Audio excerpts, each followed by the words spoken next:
Mousies and bairns, dress yoursel aye clean and neat. Dinna tell your father that you've joined the dancing school. And think na on the lying Scots miles that lie between us and our hame. Fair, do ye ken what time it is? Aye, it's time to talk Tull to me. We are gonna get so much hate mail. Or impressed love mail.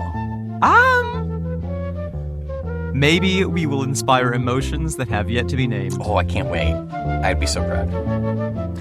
Welcome back, I am Omen Sade. And I am Nick McGill. Together we are Feckless Momes. And this is Talk Tull to Me. A gothic early romantic ride, after a few pints too many, across the dim, mossy acres of prog rock, in which Numpty Nick and Bawbag Omen will ride the old mare of our wit through every phantasmagoric hallucination of a song that prog rock band Jethro Tull ever recorded. We will stumble past the haunted church of Benefit, tipsily trot past the gibbet irons of Aqualung, and canter in a mad panic through the witch's promise. And all this trouble just to return to our sulky, sullen dame, Ian Anderson, who sits gathering her brows like gathering storm, nursing her wrath to keep it warm. Wow. That was poetic, Omen. It was actually stolen poetry, so yeah, I hope so. Pirate poetry? Yeah. So Nick, big episode this week. Yeah, we do. I think before we get into anything, I think we've got some mail from Mary, I believe. Oh, there's a knock at the door. Hello, Mary. Oh, wait. Mary, that's not mail. Mary, what is that terrible smell? Oh, no. I've brought a birthday haggis. Oh, no. The candles. You just stuck them. The fat's going everywhere, just like he likes it. Yeah. It's never going to come out of the rug. I think this is a good time to kind of reveal the fact that Mary was actually Ian Anderson's nursemaid growing up. That's right. When he was very little, yeah. So she knows. The candles are starting to catch the haggis on fire. Oh, okay. Get that outside, Mary. Blow it out. Outside. Blow it out. Goodness. That was festive. Yeah. So I think this is a great time to reveal that today is... We have a very special birthday boy. We have a special birthday boy today. It is one young Mr. Ian Anderson, 74 years old today. Happy birthday to Tull. Happy birthday to Tull. How many flutes do you own? Probably more than your age. And many more? And many more. Happy birthday, Mr. Anderson. If you are, and I know you are listening, we appreciate your contribution to this wonderful world of music that we are delving into so inadvisedly deeply. Yeah, happy birthday to the founder of the feast. We wouldn't be here without you, and we, as much as we rag on Mr. Anderson, we genuinely hold affection in our hearts for him. Absolutely. And hope he's having a wonderful day. Yeah. Happy, whatever makes him birthday. happy. Yeah. Yeah, and it sounds a bit dramatic, but seriously, we wouldn't be here without Ian Anderson. So yeah, that's just logic. That's just plain logic. Nick, what else do we have before we dive into this week's song? We have nothing else.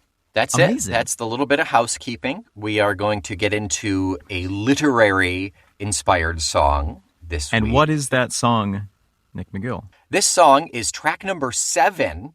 We are halfway through side B of Heavy Horses. Wow. This album is galloping past. I know. It seems to have ripped, really. We are on One Brown Mouse. Yes, we are. And let's take a listen to that mouse. Yes. With our little mouse ears. Let's listen to this mouse peep away.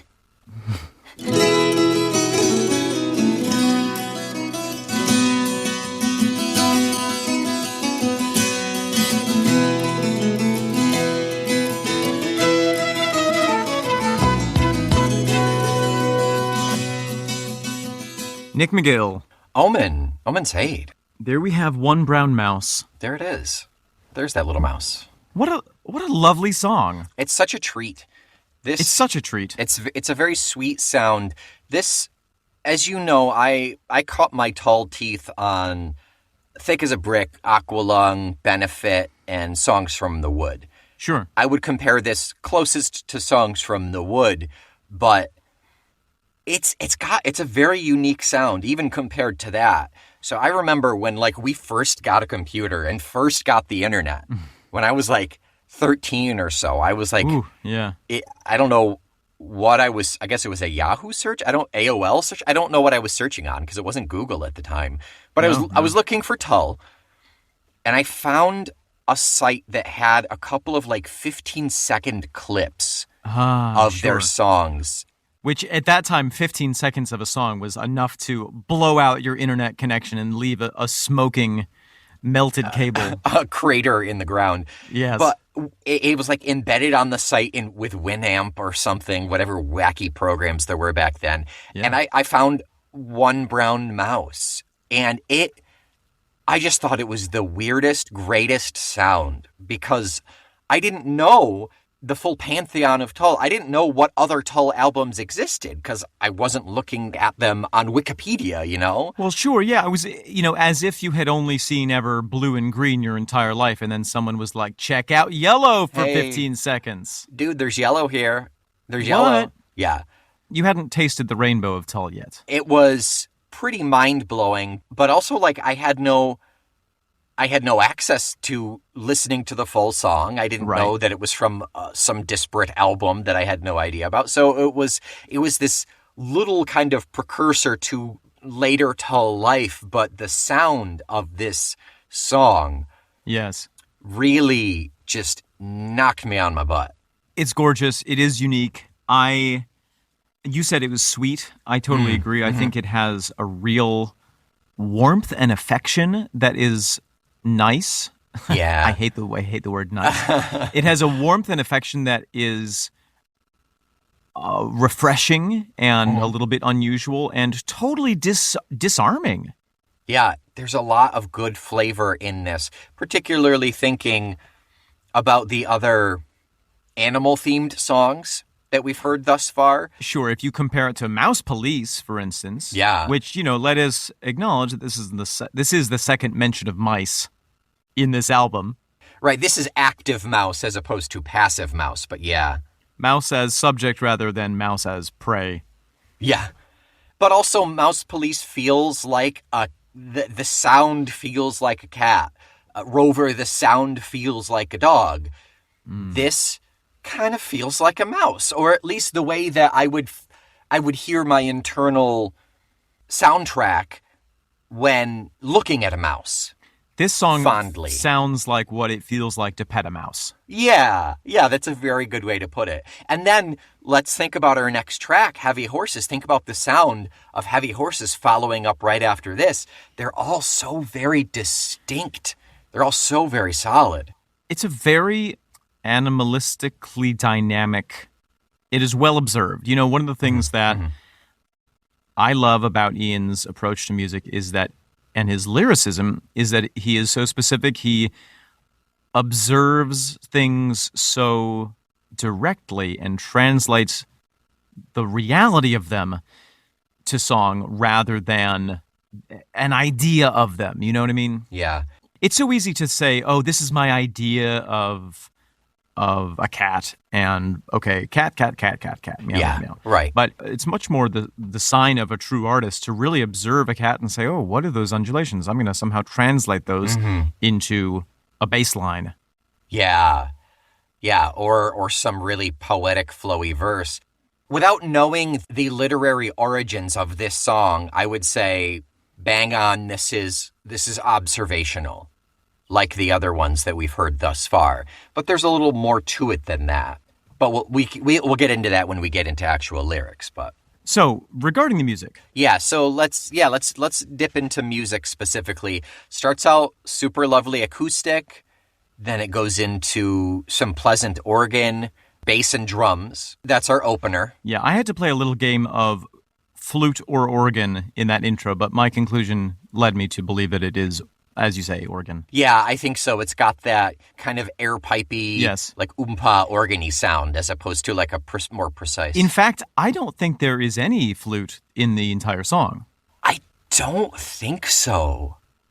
The mouse is living in the flute. Which I'm okay with because Mouse Police was very flute heavy, if I remember correctly. So it's a nice little, whether it's intentional or not, it's a nice little nod to that beat not being a part of the mouse's world, almost. And if you weren't okay with it, there would be nothing that we could do. Absolutely nothing, so I might as well be okay. You might as well. There is a wonderful build throughout the first couple of verses where, we start out, as you say, with the acoustic guitar, the organ piping in, and then it really layers, and there is a lovely crescendo with the drum and bass throughout the first verse or so that it creeps up on you in a pleasant way. Another tea time, another day older. Of one breath from your tiny hands, you wish you were a man. There's nothing that stands out so drastically in this song, aside from the organ. Nobody's really taken a stance here to play our faces off. I might push back on you a little bit on that. Okay. Are you talking about Martin's guitar? Yeah. Okay, the slide along wow, that's pretty great. It's pretty great. Do you wonder if I really care for you? Am I just the company you keep? Which one of us exercises on the old treadmill? Who hides his head, pretending to sleep?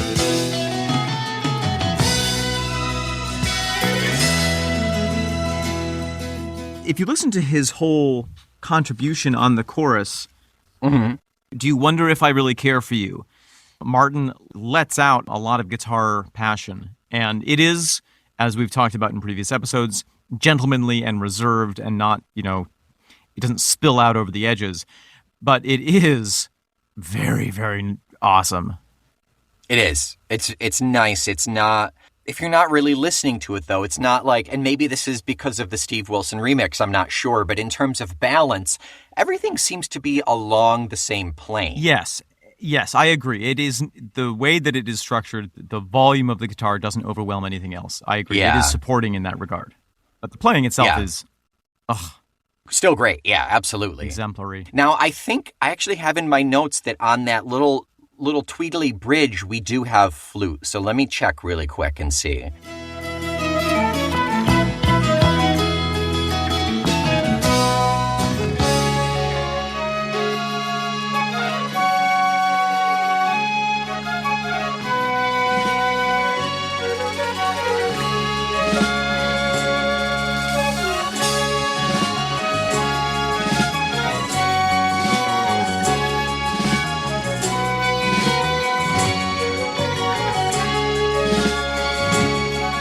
So we do have flute in there, but I think that might be the only spot. I agree.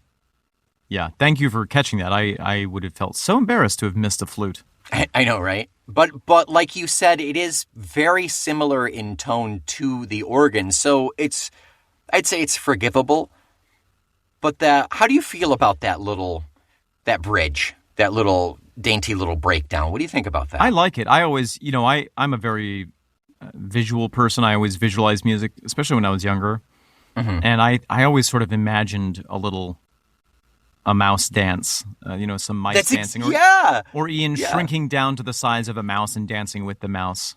Oh, absolutely. If this were like an early 80s, a late 70s, early 80s animation, it would be, yes, absolutely. I get a little bit of the Rat King from Nutcracker. Yep. I get a little bit of Templeton from Charlotte's Web in this. Little Wind in the Willows. Yeah. Yeah, your standard English anthropomorphization. Yeah, a little Redwall mouse frolic. Mm-hmm. Yeah, he's super big into anthropomorphization in this album. And it's nice because last album was all about describing the nature itself, bringing nature as an entity, as a living thing, as an animistic thing. And now it's animals. We're seeing animals in this one. Yeah, and more of the direct interaction between him and the animals.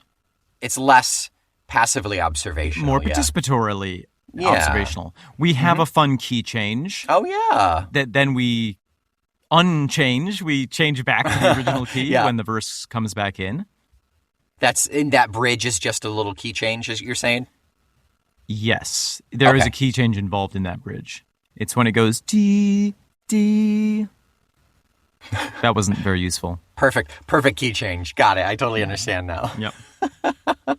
Oh, there's a cool, when we go back into the singing after the bridge, Barrymore, Mr. BB, puts down a kind of a military march drum roll in there. Did you notice that? I think I did. I think I've noticed it in the past before. I don't know why it didn't strike. Maybe because I noticed it so regularly. I'm not sure. But yeah, I know what you're talking about. Which is funny to me because it sort of doesn't go thematically. No, it's a curious choice. Well, to me, I guess what it kind of amps up the sense of the nobility of the mouse. You know, it's formal. I don't think it. Okay. To me, it doesn't come off as military like the mouse is going off to war. It's more like this mouse is getting formal recognition. Almost like it's getting knighted by Sir Ian Anderson. By Ian, yeah. By Queen Ian. Yeah. He does have that power. The Queen did bestow that power on him. Only for mice. Only small mammals, but still. He asked for special dispensation for the salmon, and she said no. She's like, she's tough. Your Majesty, Ian is requesting to benight more animals. Is it smaller than a bread box or bigger than a bread box? You know my feelings. It's smaller than a bread box. Then so be it. Is it a mammal? I believe so. Though, I say yes. I draw the line at a capybara. Actual footage, yeah. It took forever to dig up that audio, Nick.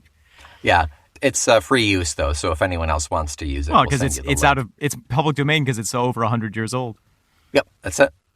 I love the ending of this song. The way we haven't heard in a while that kind of delightful Ian guitar acoustic noodling, and he does it so well, and it's less pained, I think, than it was in the earlier albums. Mm-hmm. You know, it's not like Baker Street Muse where you hear him like forcing his will on the guitar. Yeah. It comes with the flavor of the song and the years of experience. Yeah, it's easy, and he wraps it up with that delightful harmonic note. It's pretty. Yeah, it's nice. It's a nice, sweet little kind of. It's not a fade out in terms of the volume of the track itself, but everything kind of comes to a nice little close. Indeed. Yeah. So shall we do lyrics then? Yeah, I think we should, because I think that we have rather a lot to talk about. A lot to talk about here. Let's get into this is an actual clip from the live album Bursting Out. Fantastic. Where Ian is introducing this song, and it gives us one of those rare instances, if you weren't there to see it happen, it gives us one of those rare instances of Ian kind of pulling back the curtain and in just a throwaway line, letting you know the depth that this man works on to create his music. A glimpse beneath the kilt, as it were. Yeah. Ooh. Here it is. Happy birthday. Happy birthday. This one is actually inspired by the Scottish poet Mr. Robert Burns, who, had he been able to tune his guitar in open E tuning, would have certainly written this song dedicated to one brown mouse, an ode to thank you. Yes, maybe. Good. Well, that's good enough. Don't strain yourselves. Brum bum bum bum bum bum bum bum bum. It goes. Ready? Good. What a strange man. I love when he's not like really, dare I say, maliciously taking the piss out of the other band members. This awkward banter, I love it so much. So strange. It's so endearing to Don't me. strain yourselves. So let's talk about Robert Burns. And before we do, let's talk about the fact that this is not the first Robert Burns reference in a Jethro Tull song. Exactly. Yeah. Aqualung, my friend, don't you start away uneasy. Aqualung, my friend, don't you start away uneasy. He admitted that he lifted that line or adapted that line from a Robert Burns poem. And I believe it is this Robert Burns poem, To a Mouse. That's right. Subtitled On Turning Up Her Nest with the Plow, November 1785. So he was clearly, even long before having moved to the country, even before he himself became a country mouse, he was reading Robert Burns's poetry. As well he should, because Robert Burns is considered the national poet of Scotland, and he is celebrated across the world. Mm-hmm. He was born in 1759, died 1796, and in that time he wrote in a mixture of Scots and English. He kind of created a style of blending the two languages so that it was accessible to English speakers, Yeah. but that it was uplifting the Scots language. Yeah, just on a quick side note, if I'll put the Wikipedia link to the specific poem To a Mouse. Yes, which in we can read the show some of notes as well. and we'll read bits of it too. But it's really, we cannot do it justice by speaking it. Like you should take a look at the text as it's laid out. It's really fascinating to see and to kind of read to yourself. It's great. His life and death was one of the sort of marked the beginning of the what is considered the Romantic period in literature. Mm-hmm. He was a proponent of socialism, Hey. and he was a farmer. Mm-hmm. So he was born to a self-educated farmer, and by the age of 15, he was the primary laborer on the family farm. And a lot of his early life is filled with struggles of keeping the farm and trying to sell the farm and trying to get the farm back and money troubles. And eventually, and he was writing poetry all throughout this time. And eventually a mentor of his said, I know you want a bunch of money so you can go to Jamaica, because that was a thing, the colonization of the New World. Oh, that's right. Yeah, fair enough. He said, why don't you go and sell some of your poems? And so he eventually went to Edinburgh and sold poems for a ton of money, for him. Right. And was accepted into the kind of intellectual classes, and that was it. And the rest is poetic history. And the rest is poetic history. But he always maintained that sense of noble simplicity, that connection to the countryside, and took inspiration from everyday working life. Yeah. Yeah, so this poem, according to the legend, he was plowing his fields and accidentally destroyed a nest. As happens. Yeah, which the mouse needed to survive the winter. And Burns's brother claimed that Burns was so struck by it, that he composed the poem while still holding the plow. Must have been a very annoying person to work with. As a farmer, as far as farmers go. Yeah. Like, oh, did the East Field get sown with barley? Well, it would have, but Rabbi hit a mouse, so we'll have to do it tomorrow. Mouse. Yeah. Also, one more note about his other works. He has a poem called John Barleycorn, which is a very common kind of folk song. John Barleycorn Must Die. Sure. That a lot of folk musicians cover and rock. or do their own versions of. Folk rock, right. And John Barleycorn Must Die is one of my favorite Tull songs, and it's off of A Little Light Music. Yes. That's the only time you'll see it is that it's in the on that live album. The intro, our introduction to the episode today, was inspired by Robert Burns's Tam O'Shanter. Oh, that one. That one. Shall we read the first two stanzas of Robert Burns' To a Mouse? To a Mouse on Turning Up Her Nest with a Plow, November 1785. Wee, sleeket, cowrin, timorous beastie, oh, what a panic's in thy breastie. Thou need na star awa say hasty, wi' bickering brattle. I wad be laith to rin and chase thee, wi' murdering prattle. I'm truly sorry man's dominion has broken nature's social union, and justifies that ill opinion which makes thee startle at me, thy poor earth-born companion and fellow mortal. I like it. There's something in it. There are two things I feel. There's the shock in the first stanza, the shock at seeing the mouse, and the admiration for how sleek and in a panic it is. Yeah. And and an effort to try to comfort it, saying, "Oh, look, I'm not going to chase you. I'm not trying to hurt you." Right, yeah. And then the second lyric is more this recognition of that, I and the mouse are the same, really. We are both earthborn mortals. Mm-hmm. And there's genuine remorse there, because it's not like, oh, I'm the superior animal. It's more we're both trying to get by. Yeah. You're trying to live in that nest and survive the winter. I'm just trying to plow my field. I feel terrible about this. Yeah, that human industry has disrupted your sort of natural state. Mm-hmm. Yeah. So, if we look at One Brown Mouse by Ian Anderson.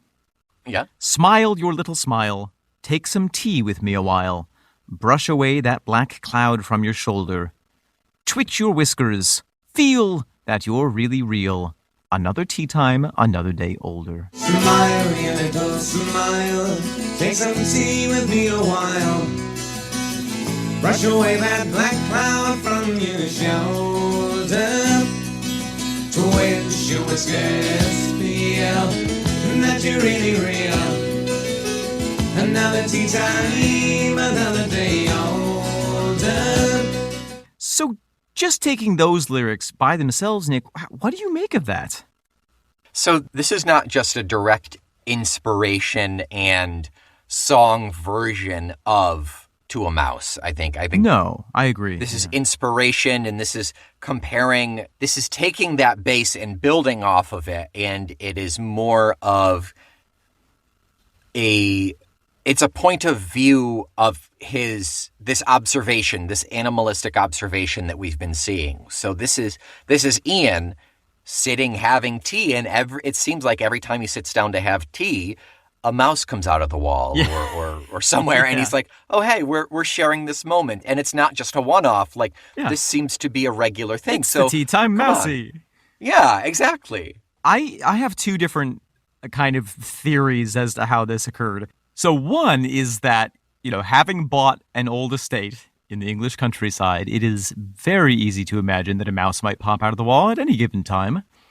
And, having had my experiences living in upstate New York in older houses, mice do that. That they do. And sometimes they just pop out and stare at you for a little bit. My other theory is that his overturning the nest with the plow moment was that the cat brought in a mouse or cornered a mouse, and Ian had a moment of compassion and rescued it and put it in a cage as a pet. Oh, well, yeah. Yeah, one brown mouse sitting in a cage. That's right. Right, because most of the lyrics reference behind your glass or in a cage, or the things that we furnish mice with when we hold them captive / domesticate them. Yeah, and the mouse happens to be in the kitchen where he sees it when he takes his tea. Oh, yes, or he keeps it on his writing desk. I mean, who knows? Sure, right, yeah. That makes a lot more sense. I didn't even think about that part of it, but yeah, I like that. I think that's valid. Or it's an amalgam. It's an amalgam mouse. An amalgam. Aren't we all, though? Just a little amalgam mouse. Amalgamize. Puff warm breath on your tiny hands. You wish you were a man who every day can turn another page. Puff warm breath on your tiny hands. You wish you were a man who every day can turn another page. Yeah, so he's sitting here reading his book and observing the mouse at the same time. The mouse just happens to be looking at him, pointed in his direction, and he's thinking, oh, does the mouse want to be reading this book? You know, does he want to be man? Yeah, it's a stretch, but I think that's what it is ultimately, is whether he believes that or not. I think there's also kind of a reversal of the Burns poem in here. Okay.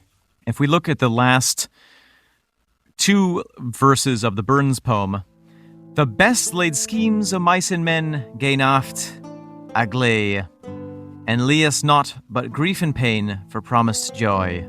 Still thou art blessed compared with me. The present only toucheth thee. But I backward cast me eye on prospects dear, and forward, though I cannot see, I guess and fear. So there's this sense of Burns being jealous of the mouse's state, that the mouse only lives in the present, whereas he, a man, is always casting his mind backwards upon, various things, or forwards with fear. The Tull lyrics kind of reverse that. Yeah. Burns is saying, oh, I kind of wish I was a mouse. And Ian is saying, oh, I bet you kind of wish you were a human. Yeah. Because I can start anew every day, whereas you are stuck. Right. It's grass is always greener. Yeah. Yeah. The glass is always cleaner. I just read further on in this Wikipedia article, the first stanza of the poem is read by Ian Anderson in the beginning of the 2007 remaster of One Brown Mouse by Tull. Anderson adds the line, "But a mouse is a mouse for all that," at the end of the stanza, which is a reference to another of Burns's songs, "Is Therefore Honest Poverty," commonly known as "A Man's a Man for a That." Wee sleeked cur and timorous beastie, oh, what a panic's in thy breastie. Thou needna start a war sae hasty wi' bickering brattle. But a mouse is a mouse, for all that.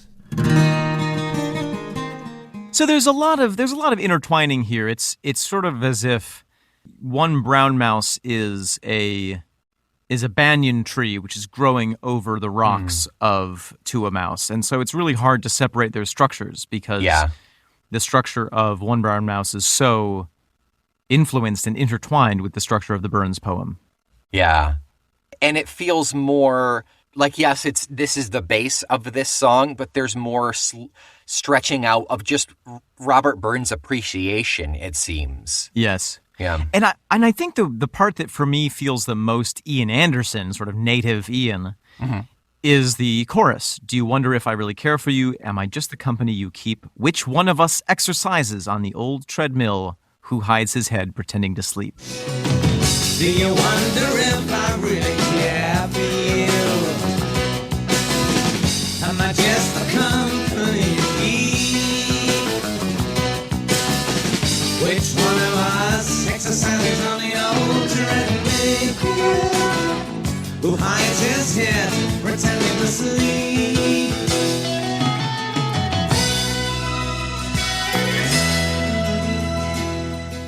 The setup is, oh, you're a mouse in a cage. You can't go anywhere. I have all the freedom and I have, all the ability to change what I do on a daily basis. And then there's this sort of, but do I? Yeah, right. Am I not also in a cage of my own design? Yeah, whether you feel obligated to run on the treadmill or anything else, like that could be the little spinny wheel, that a hamster wheel. Oh, absolutely. It could be a legitimate treadmill. And that's I like that. I like the questionable juxtaposition here. Who hides his head pretending to sleep? I imagine there were times on the tour bus or the airplane where someone was like, "Oh, we should ask Ian." "Oh no, he's asleep." And he's like, "Yes, I'm freaking asleep right now." We don't disturb Ian. If the hat is under the eyes, don't come a knocking. That's right. Also, one final reference to the poem itself. This is the inspiration for the title of Mice and Men, John Steinbeck. Yes. That quote, "The best laid schemes of mice and men, best laid plans of mice and men." Too often to go astray, yeah. Yeah. Well, and what I'm realizing, having just barely read this morning a tiny amount of Burns, you see how much he's influenced everything that comes after him. And even if you look at the poem that I mentioned before, Tam O'Shanter, it feels like maybe the direct inspiration for the Legend of Sleepy Hollow. You know, there's this running away from all these demons and witches and things, and your horse barely making it across the magic bridge just in time. Yeah. You know, that's a theme that lives on in our imaginations. Yeah, that's... I like it. I like that. That's interesting. What else we got to say about One Brown Mouse? It's not mind-blowing. You know, And yet, oh my gosh, you know, I think that it's not long and it's not complex, but it's very deep. Mm-hmm. Looking at the mouse and being like, okay, our lives are really different, but wait a minute. Are our lives really that different? We're both mortal. We both live on the earth. We're both struggling. That wee bit heap o' leaves and stibble has cost thee mony a weary nibble. Yeah, I mean, I guess that's the same thing as I said way back in the beginning when he turns up the nest. You're trying to survive, I'm trying to survive. We struggle in our own ways, but they're not that different. Yeah. Right. Yeah. Who's about to upturn my nest with his plow? Right, my metaphorical nest, but... Oh, yes, don't look in the other room then. Oh, no. Is that what that noise is? Just a plow? It's a fire hazard. I'm curious about the whole book metaphor within the Tull song. Behind your glass, you sit and look at my ever-open book. Behind your glass, you sit and look at my ever-open book. And then a little bit later... And every day we'll turn another page. Behind our glass, we'll sit and look at our ever-open book. And every day we'll turn another page. Behind your glass, we'll sit and look at our ever-open book. Yeah, well, I think the first is a reference to, like, what you said. If it's at his writing desk, it's where he sits and reads a book. But also, the second portion is where you said he's really not so different. So he's encapsulated. Maybe he feels obligated to read this book. Maybe this book is the book that he read that inspired Songs from the Wood, you know? That he's reading for interest, but also because now he's writing an album about it. So he can't sit down and do it for leisure. Like it's part of his job now. It's inescapable. Yeah.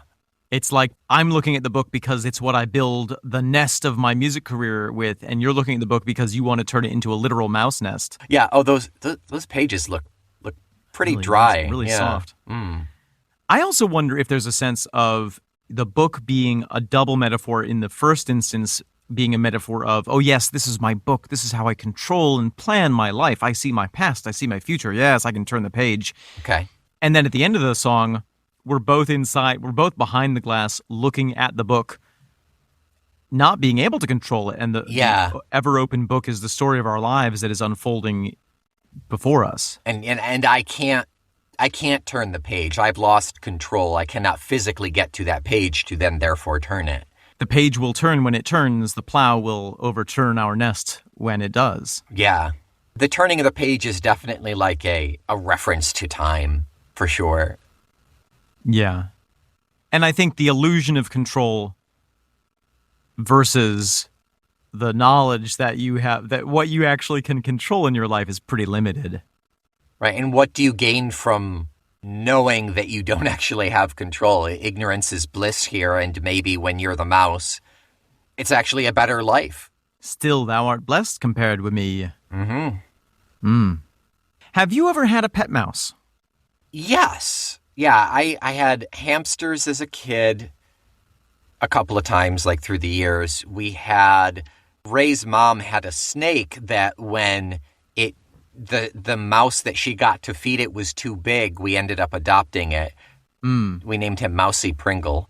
And and we had rats too, actually. After college, we had a handful of rats. We had more rats than we wanted because she adopted Ray adopted 3, and one or two of them ended up being pregnant. Yeah, and that's an infinite number of rats. Oh my gosh, exponential! Like just so many rats. I had rats once, but they weren't pets. Believe it or not, rat condoms are crazy expensive. Yes, and so finicky. So finicky. So is this the right one? Oh, no, it's inside out. Oh, all damn right. it. Damn it. Oh. And it ripped. All right. Oh, you know no. what? Just be careful. Just you never. Did you ever have any I've little never caged worn a condom, no. beasties? Oh, I'm sorry. Oh, I never my had. Goodness. What was the question? Happy birthday, Ian Anderson. Did you ever have any caged beasties? I don't recall you ever having any. Oh, I sure did. I had a snake.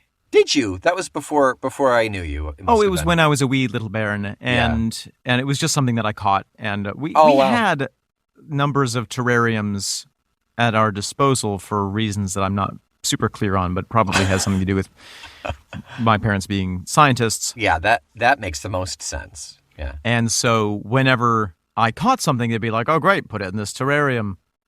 So I did have a snake that I recall. I remember having a frog, and I did, in fact, have a mouse. Oh, okay. That I think was caught by a cat, and I rescued it. And it survived. It survived the attack and survived the rescue, and I kept it in a terrarium on my dresser for a couple of months. I think I named it Shredder. Huh. That does not compute. It should have been Splinter. Yeah. If we're talking Ninja Turtles, it should have been Splinter. Yeah. And it always seemed very interested in getting out of its terrarium. Yes. And one day it did. It was stronger than it looked. And then I think one of the cats ate it. It shredded its way out to its own doom. So, its own demise. So I temporarily, I put it in limbo and it went to its fate. Yeah, it hovered there for a while, but then you let it down into, or you let it find its own way down into one of the levels of hell. But I have to admit, I never gazed at it and thought, how different are our lives, Mousy? Must have been a little too early in your development. I'm a little mad at my parents now that I realize that they never made me read Robert Burns as a small child. It seems like something your dad would do. I know what I'm getting Rook for his birthday. Like for your 6th birthday, he just hands you this a trip to Scotland. 30-pound, leather-bound, complete works of Robert Burns. No, when I was 6, he gave me a small, very sharp locking pocket knife. Checks out, yeah. Also that works. Yeah.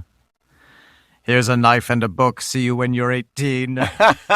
and yeah, you didn't see him for 12 years, and you came back with a full beard just like his, and he said, "You are now a man." One brown mouse living in a cage. One brown mouse living in a cage.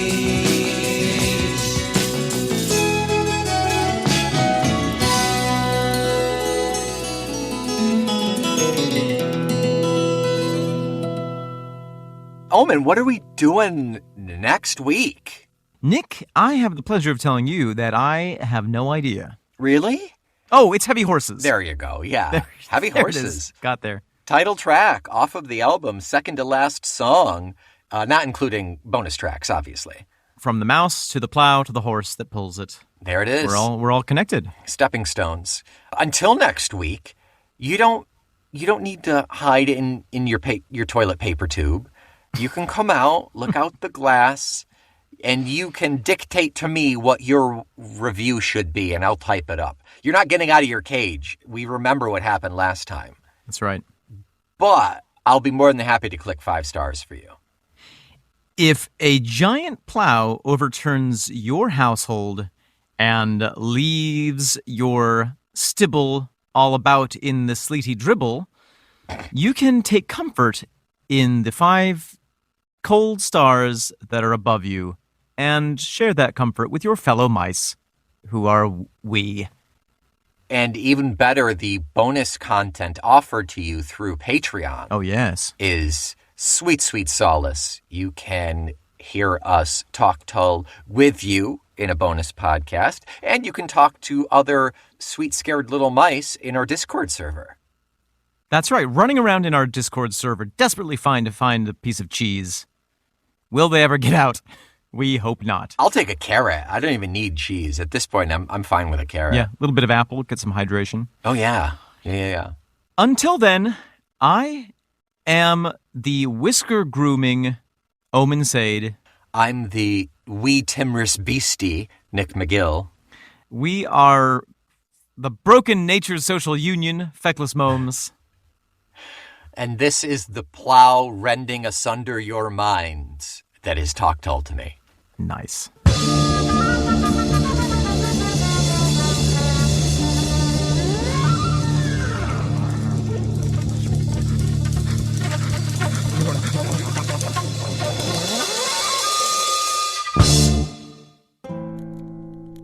For Nanny, far before the rest, hard upon noble Maggie pressed, Aye. and flew at Tam with furious ettle.